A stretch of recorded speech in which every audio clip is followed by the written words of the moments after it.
So my name's Cameron, and today I'm going to be teaching you about the Mountain Valley Pipeline and the impact that it has on land and water resources. As Sabrina mentioned in the previous video, the natural gas pipeline will be 42 inches in diameter and require 50 feet of permanent easement. And it will destroy over 1,100 acres of Virginia and West Virginia forest combined. Before the construction of any project begins, the government must complete an environmental impact statement, and basically that just evaluates the effects that the construction will have on the environment, the animals, the water, and it's completed by the Forestry Service, the Mountain Valley Pipeline Company, and just a combination. I can't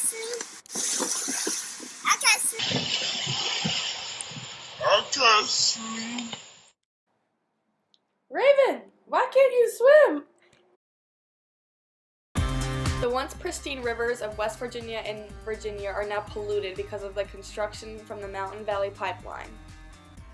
Raven will never be able to swim unless something changes. In regards to water, the environmental impact statement explains that different bodies of water will be crossed over 1,000 times by the pipeline. This opens up the possibility for contamination in all types of bodies of water and can introduce new pollutants into the ocean that are downstream. In Franklin County say the pipeline project is hurting their art business, but most importantly is polluting the water close to their home. Methane and other stray gases like ethane and propane are most commonly leaked from these pipelines, and they're often found dissolved in water, and they pose their own threats. Recently, the EPA tested a drinking water source in Pennsylvania near a natural gas pipeline and found elevated levels of propane, methane, and ethane.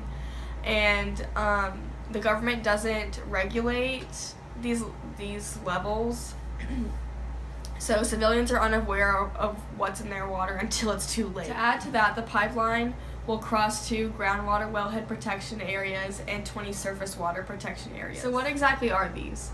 Wellhead and surface water protection areas are drinking sources that are federally protected under the Safe Drinking Water Act. Natural gas pipeline leaks can go easily undetected. Methane gas has the ability to build up in small spaces, and the only way to remove it from the atmosphere is via burning, and that usually ensues from an explosion. Fires and explosions are not the only threat to the environment posed by the natural gas pipeline. The actual construction of the pipeline itself leads to lots of environmental and water damage. Since 5 o'clock, we've learned Mountain Valley Pipeline's attempt to keep erosion out of Virginia waterways is not meeting government standards. And that's what led to the temporary halt in construction across the Commonwealth. 10 News reporter Arisha Jones. In order to build the pipeline, the ground must be dug up because in some parts the pipeline is underground, and this loose soil is easily eroded in rainstorms and finds itself in streams, rivers, and eventually makes its way to the ocean. This has a drastic impact on many types of wildlife. Because of the temporary suspension due to erosion concerns, they want the DEQ to tell the Mountain Valley Pipeline to go away for good. This is what Ann Bernard sees when she looks outside into her yard every day. Construction of the Mountain Valley Pipeline has not only destroyed her view, but she says the mess is doing damage to a small creek near her home. According to an article written by Chris Rogers, fish species like salmon require clear water to find their prey. Sediment interferes with the clarity of the water. Filter species like clams struggle to collect food because of all the sediment they have to filter out. These are only 2 of the many species that are impacted by the construction of the Mountain Valley Pipeline. As a community, we should push for a new mode of transportation of natural gas to prevent the destruction of land and pollution of water. An environmental disaster in the making. I hope this video gave you some insight to the environmental impact that the Mountain Valley Pipeline will have.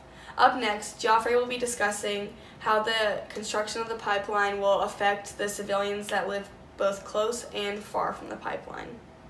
And later, you can learn how you can help prevent the destruction of the environment in the future. Thank you for watching my video.